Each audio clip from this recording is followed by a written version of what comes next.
तो चलिए बढ़ते हैं अगले प्रश्न की ओर। हॉब्स के इस कथन की व्याख्या करें कि प्राकृतिक अवस्था युद्ध की अवस्था होती है। थॉमस हॉब्स ने अपनी कृति लेवियाथन, जो कि 1651 ईस्वी में लिखी थी, उसमें प्राकृतिक अवस्था को युद्ध की अवस्था के रूप में प्रस्तुत किया है। हॉब्स ने कहा है कि state of nature is state of war.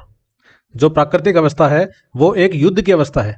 उनके अनुसार जब कोई सरकार या केंद्रीय सत्ता मौजूद नहीं होती तो मनुष्य अपनी व्यक्तिगत इच्छाओं और आत्म संरक्षण की प्रवृत्ति के कारण निरंतर संघर्ष की स्थिति में रहते हैं।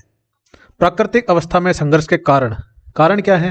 होब्स के अनुसार प्राकृतिक अवस्था में युद्ध की स्थिति उत्पन्न होने के 3 मुख्य कारण हैं। 3 कौन कौन से? Competition, diffidence and glory. प्रतिस्पर्धा, अविश्वास और गौरव। प्रतिस्पर्धा, संसाधनों की सीमित उपलब्धता के कारण लोग भोजन, संपत्ति और सत्ता के लिए एक दूसरे से संघर्ष करते हैं। अविश्वास, कोई सुनिश्चित कानून या व्यवस्था न होने के कारण लोग एक दूसरे पर भरोसा नहीं कर सकते, जिससे सुरक्षा की चिंता बनी रहती है। गौरव, लोग अपने सम्मान और शक्ति को बनाए रखने के लिए हिंसा का सहारा लेते हैं, जिससे निरंतर संघर्ष की स्थिति बनी रहती है। युद्ध की परिभाषा।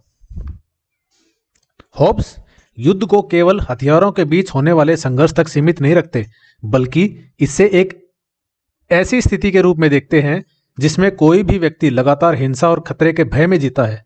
उनका मानना है कि प्राकृतिक अवस्था में कोई कानून या सुरक्षा की व्यवस्था नहीं होती, इसलिए प्रत्येक व्यक्ति अपने अस्तित्व की रक्षा के लिए अन्य व्यक्तियों के खिलाफ हथियार उठा सकता है।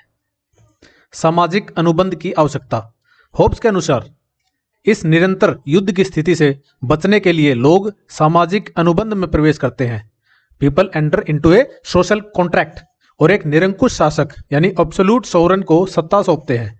यह शासक कानून और व्यवस्था स्थापित करता है, जिससे समाज में शांति और सुरक्षा सुनिश्चित होती है। निष्कर्ष देखेंगे हम।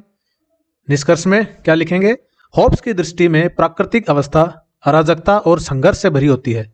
उन्होंने इस सिद्धांत के आधार पर एक शक्तिशाली राज्य की स्थापना का समर्थन किया, खासकर जिसे वो लेवियाथन कहते हैं, ताकि समाज को युद्ध की स्थिति से बचाया जा सके और स्थिरता सुनिश्चित की जा सके। इसी के साथ अपना ये उत्तर समाप्त होता है।